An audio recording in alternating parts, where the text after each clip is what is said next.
Hello everyone, welcome back to my channel. Today we are going to learn cell references in Excel. Cell reference one of the most important topics in Excel. So if you want to use formulas correctly, then you must understand cell references. तो cell reference use करके हम हमारा जो formula है उसको very easily हम widely use कर सकते हैं। ठीक है, तो कोई भी फॉर्मूला में हम कौन सा सेल को यूज करना है तो वो सेल रेफरेंस के थ्रू से हम जानेंगे। फॉर एग्जांपल A1 और B1, तो A1 मतलब कॉलम A और रो 1 और B1 मतलब कॉलम B रो 1। तो हम सेल रेफरेंस के थ्रू से A1 और B1 को रेफर करेंगे। ठीक है, तो अगर हम D1 में जाके इज इक्वल टू देके A1 लिखेंगे कीबोर्ड से प्लस B1 लिखेंगे। ठीक है, इसका मतलब सेल रेफरेंस की यूज करके हम A1 और B1 सेल को रेफर कर दिया। ठीक है, अगर रेफर कर दिया, यही है सेल रेफरेंस। तो सेल रेफरेंस तीन टाइप का होता है एक्सेल में। वन है रिलेटिव सेल रेफरेंस, दूसरा एब्सोल्यूट सेल रेफरेंस और तीसरा मिक्स सेल रेफरेंस। तो सेल रेफरेंस का जो यूजफुल है, जैसे फर्स्ट रिलेटिव सेल रेफरेंस। तो रिलेटिव सेल रेफरेंस ये बाय डिफॉल्ट सेल रेफरेंस होता है एक्सेल में। जैसे मान लीजिए A1 एंड प्लस B1, ये रिलेटिव सेल रेफरेंस है। इसका मतलब है, तो इसमें अगर आप इसको कॉपी करके नेक्स्ट सेल में पेस्ट करोगे तो आप देखोगे जो आपका सेल रेफरेंस A1 और B1 था, अभी वो चेंजेस होके A2 और B2 हो गया। इसका मतलब cell reference relative cell reference changes होता है, रो और कलम चेंजेस होता है आपका फॉर्मूला कॉपी पेस्ट करने के टाइम पे। ठीक है, अगर इसको आप जहाँ पर भी पेस्ट करोगे तो वो चेंजेस हो जाएगा उसी हिसाब से। तो ये रिलेटिव सेल रेफरेंस है। ठीक है, अगर कोई भी और इसका यूजफुल कैसे कहाँ पे आप करोगे और नीचे जो मेरा एग्जांपल है तो मैं एक एक करके पूरा रिलेटिव एब्सोल्यूट और मिक्स रेफरेंस का यूजफुल दिखाऊंगा किस तरीके से कहाँ पे यूज होता है। ठीक है, तो ये रिलेटिव सेल रेफरेंस है। और दूसरा है absolute cell reference. Absolute cell reference क्या है, जो हमारा रिलेटिव सेल रेफरेंस था, ठीक है, तो उसको कॉपी पेस्ट करके नेक्स्ट में अगर करेंगे तो उसको चेंजेस हो गया। ठीक है, अगर एब्सोल्यूट सेल रेफरेंस में क्या होता है, अगर हम A1 के आगे डॉलर साइन दे देंगे और E के आगे डॉलर साइन और Y1 के भी आगे डॉलर साइन दे देंगे और B के आगे भी डॉलर साइन और A1 के आगे भी डॉलर साइन दे देंगे कीबोर्ड से। ठीक है, शिफ्ट प्रेस करके 4 प्रेस करेंगे तो आपका डॉलर साइन आ जाएगा। और एक शॉर्टकट की है जो F4 है। ठीक है, अगर कोई भी लैपटॉप में अगर F4 डायरेक्टली काम नहीं होता है तो FN की प्रेस करके F4 प्रेस करेंगे तो वो उसका शॉर्टकट की है डॉलर साइन लाने के लिए। मैं आपको दिखाता हूँ। जैसे A1 है, इसको डबल क्लिक करेंगे, करने के बाद जस्ट आपको कर्सर को इसके अंदर लाना है, उसके बाद F4 प्रेस करना है तो पूरा कॉलम और रो को फिक्स कर लेगा। ठीक है, उसके बाद यहाँ पे भी कर्सर को लाके F4 प्रेस करना है और दोनों को फिक्स कर लेगा। तो कॉलम एंड रो दोनों के आगे ही डॉलर साइन है, इसका मतलब ये पूरा फिक्स हो गया। ठीक है, अगर इंटर प्रेस करेंगे, ठीक है, अगर इसको कॉपी करके दूसरे सेल में पेस्ट करेंगे तो आप देख सकते हैं जो हमारा सेल रेफरेंस था वो चेंजेस नहीं हुआ। ठीक है,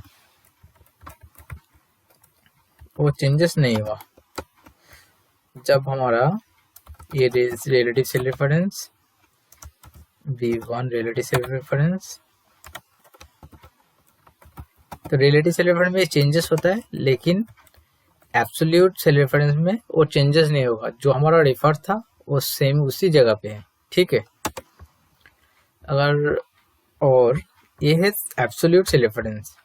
थर्ड है mix cell reference. Mix cell reference क्या है, जो हमारा फॉर्मूला था A1 प्लस B1, तो इसमें क्या है, हम सिर्फ कॉलम को फिक्स कर लेंगे। इसमें दो टाइप का होता है मिक्स रेफरेंस में। फर्स्ट आपका रो कॉलम, एक होगा आपका कॉलम फिक्स रो ओपन, और दूसरा होगा रो फिक्स कॉलम ओपन। तो A1 जो सेल है इसका हम कॉलम को फिक्स कर लेंगे, शिफ्ट प्रेस करके $4 दे देंगे, कॉलम को फिक्स करेंगे, रो को ओपन कर लेंगे, ठीक है, ओपन रख देंगे। और B1 सेल का कॉलम को ओपन रखेंगे, A1 को रो को फिक्स कर देंगे, ठीक है। आप देख सकते हैं ए के आगे $, और A1 सेल के ए के आगे $, और B1 सेल का 1 के आगे $, दे दिया। अगर हम इसको एंटर प्रेस करेंगे, उसके बाद कॉपी पेस्ट कर लेंगे इसका, आप देख सकते हैं A1 का जो कॉलम था वो चेंजेस, जो एक मिनट, अगर मैं इसको इधर नहीं, इधर कॉपी करके अगर मैं इधर पेस्ट करूंगा, देख सकते हैं जो हमारा कॉलम ए था, ए चेंजेस नहीं हुआ, वो ए में था तो सेम ए में ही है, ठीक है, वो फिक्स है, कॉलम फिक्स है। रो ओपन था, $, नहीं दिया, तो रो 1 से ड्रैग होके 3 में आ गया, ठीक है। और जो हमारा B1 था, तो B1 हमारा जो B1 का जो कॉलम B1 हमारा $, में नहीं था, तो B1 ड्रैग होके D में आ गया, B कॉलम ड्रैग होके D में आ गया। जो हमारा रो था, रो 1 सेम ही है। अब यहाँ पे देख सकते हैं A1 प्लस B1 था, तो A सेम ही है, लेकिन 1 ड्रैग होके 3 में आ गया। और जहाँ पे B1 था तो B कॉलम ड्रैग होके D में आ गया, लेकिन रो सेम ही है। ये मिक्स रेफरेंस। तो इसमें हमने कॉलम को फिक्स रखा, रो को ओपन रखा, और दूसरे में रो को कॉलम को ओपन रखा, रो को फिक्स रखा। तो ये है मिक्स रेफरेंस। तो इस तरीके से हम सेल रेफरेंस यूज करते हैं फॉर्मूला में, ठीक है। और ये हम रियल लाइफ जो हमारा प्रोजेक्ट, कोई भी प्रोजेक्ट रहेगा, तो वहाँ पे हम कैसे सेल रेफरेंस यूज करेंगे, ठीक है। तो यहाँ पे आप देख सकते हैं मेरा आइटम है और ये प्राइस है, इस प्राइस का डिस्काउंट है। तो हम इसमें 4 तरीके का हमने एग्जाम्पल लिया है, ठीक है। हम एक एक करके रिलेटिव, एब्सोल्यूट और मिक्स रेफरेंस का यूज करेंगे। तो फर्स्ट हम रिलेटिव सेल रेफरेंस यूज करेंगे। तो इक्वल टू देखिए, जो हमारा प्राइस है B8, ठीक है, B8 को सिलेक्ट करेंगे हम। इसमें डिस्काउंट है 10%, तो हम इसमें दे देंगे 10% discount into bracket open 1 minus 10। तो इसको जस्ट कॉपी पेस्ट करके, ठीक है, दूसरे सेल में दे देंगे। अब यहाँ पे देख सकते हैं जो मेरा यहाँ पे जो फॉर्मूला मैंने लिखा था वो ड्रैग होके यहाँ पर भी उसको जो फॉर्मूला लिखा था वो ड्रैग होके नीचे आ गया। तो इसका मतलब ये रिलेटिव सेल रेफरेंस है, मतलब आपका जो रेफरेंस था वो चेंज हो चुका है, आपका कॉपी पेस्ट करने के टाइम पे वो चेंजेस हो चुका है। ये रिलेटिव सेल रेफरेंस है, ठीक है। अगर आपका इस तरह का कोई भी डेटा रहेगा तो आप simple relative cell reference use करेंगे, ठीक है, क्योंकि हमारा डिस्काउंट हर एक में डिस्काउंट इसमें मेंशन है। इसका मतलब अगर मैं इसमें 15% कर देता हूँ, 20% और 30% कर देता हूँ, तो इस तरह का आपका डेटा रहेगा, तो आप रिलेटिव सेल रेफरेंस यूज कीजिए, ठीक है। अगर आपके पास इस टाइप का डेटा रहता है, इसका आइटम, ये प्राइस और डिस्काउंट सिर्फ एक ही कॉलम में डिस्काउंट है, तो ये 10% डिस्काउंट हर एक प्राइस में हमको यूज करना है। तो यहाँ पे कौन सा सेल रेफरेंस यूज करना है, सिंपल मैंने फर्स्ट हमको रिलेटिव सेल रेफरेंस यूज करेंगे, उसके बाद उसको चेंजेस कर देंगे इनटू ब्रैकेट ओपन 1 माइनस जो हमारा डिस्काउंट का जो सेल है उसको सिलेक्ट कर लेंगे, ब्रैकेट क्लोज एंटर। अगर इसका हम कॉपी पेस्ट करेंगे हर एक सेल में तो आप देख सकते हैं जो हमारा रिलेटिव सेल रेफरेंस था वो ड्रैग होके नीचे आ चुका है, क्योंकि हमको जो H6 मतलब जो डिस्काउंट का जो सेल है H6 इसको फिक्स रखना है, ठीक है। और बाकी जो हमारा जो प्राइस का जो सेल है वो ओपन ही रहेगा, ठीक है, क्योंकि वो नीचे आ जाएगा ड्रैग होके। तो इसके लिए हम क्या करेंगे, H6 को हम फिक्स करना है, तो इसमें जस्ट कर्सर को रख के F4 प्रेस करेंगे तो आपका $साइन दोनों में आ जाएगा। उसके बाद एंटर प्रेस करके इसको कॉपी करके पेस्ट कर दीजिए। तो ये आपका जो रिलेटिव सेल रेफरेंस था वो ड्रैग होके नीचे आ गया, और जो एब्सोल्यूट सेल रेफरेंस था वो फिक्स ही है, ठीक है, क्योंकि हमारा डिस्काउंट एकदम ऊपर में फिक्स है। तो इस तरीके से हम एब्सोल्यूट और रिलेटिव सेल रेफरेंस यूज करके हमारा ये काम कर सकते हैं। तो आप देख सकते हैं यहाँ पे मैंने कौन सा सेल रेफरेंस यूज करके इसको सॉल्व किया है, ठीक है। ये रिलेटिव सेल रेफरेंस और एब्सोल्यूट सेल रेफरेंस करके ये वाला प्रॉब्लम सॉल्व कर दिया, ठीक है। इसको मैं भी डिलीट कर देता हूँ। उसके बाद यहाँ पे हम क्या करेंगे, अगर मैं normally relative cell reference use कर लेता हूँ into bracket open 1 minus discount का जो कॉलम है इसको सिलेक्ट करके पेस्ट कर देंगे, ठीक है। सिलेक्ट करके एंटर कर दिया। उसके बाद इसको कॉपी पेस्ट कर लेंगे। देख सकते हैं इसका भी हमको ये फिक्स करना है, ठीक है।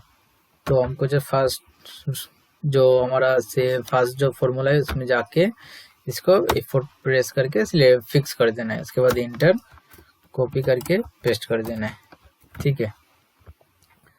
अगर हम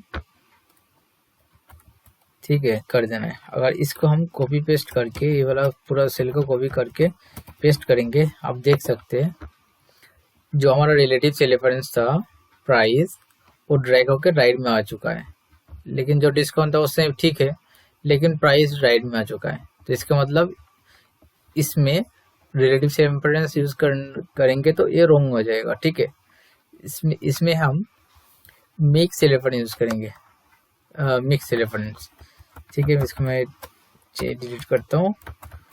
तो इसमें क्या था, हमका जो ये जो फॉर्मूला है इसको इसमें ये करेंगे पेस्ट करेंगे तो आप देख सकते हैं ये राइट में ड्रैग हो चुका है। तो हमको जस्ट इसका जो रो कॉलम है C8 जो B8 है, जो कॉलम B है उसको फिक्स कर देना है, क्योंकि हमको B C में ना ड्रैग हो सके, ठीक है। तो हम इसमें क्या करेंगे, बी के आगे हम $साइन दे देंगे, क्योंकि हमको बी राइट में नहीं आएगा, ठीक है। बी एकदम फिक्स रहेगा, जब बी का कॉलम में फिक्स रहेगा और जो रो है ओपन रहेगा, क्योंकि हम नीचे उसको ड्रैग करेंगे नीचे जाएगा लेकिन राइट में नहीं जाएगा, ठीक है। तो हम इसको कॉपी करके पेस्ट कर देंगे। देख सकते हैं ठीक है। अब इसको पूरा कॉपी कर लेंगे,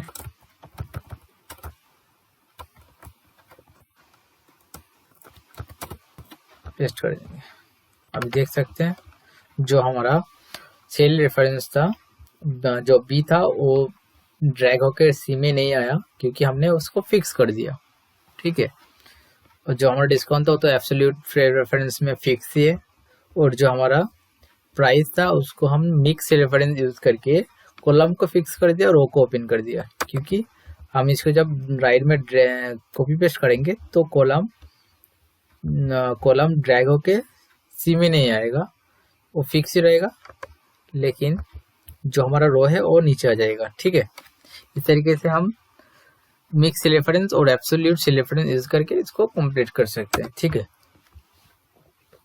ये जो थर्ड है इसमें मिक्स सब कुछ इंक्लूड रहेगा, जैसे हमारा जो फर्स्ट फॉर्मूला नॉर्मल जो रिलेटिव है उसको यूज कर लेंगे। Equal to bracket open 1 minus, okay. अगर इसको हम कॉपी पेस्ट करेंगे, हम देख सकते हैं इसमें मेरा जो डिस्काउंट था वो भी ड्रैग होकर नीचे आ गया और जो इसका भी नीचे आ चुका है। इसमें प्राइस भी ड्रैग होकर नीचे राइट में आ चुका है और डिस्काउंट भी ड्रैग होकर नीचे आ चुका है। तो हमको क्या चाहिए, फर्स्ट हमको डिस्काउंट को फिक्स करना है। डिस्काउंट को फिक्स करना है, हम इसको डिस्काउंट को फिक्स कर देंगे, ठीक है। करने के बाद हम अगर इंटर प्रेस करेंगे, इसको कॉपी पेस्ट करेंगे, हम देख सकते हैं ये ठीक है, ये भी ठीक है, लेकिन ये वाला ठीक नहीं है क्योंकि इसमें फरवरी में जो डिस्काउंट है 10 होगा, वो 10 नहीं है, वो 15 को भी ले लिया, ठीक है। और जो हमारा जो सेल था B8 वो ड्रैग होकर C8 में आ चुका है, इसको भी हमको सोल्व करना है। तो इसके लिए हमको क्या करना होगा, जो हमारा B8 है हमको जो कॉलम B8 का जो B कॉलम है इसको फिक्स करना है, क्योंकि हम इसमें राइट में ड्रैग नहीं होगा। तो इसके आगे हम शिफ्ट प्रेस करके F shift plus F press करेंगे तो डॉलर साइन आ जाएगा, ठीक है।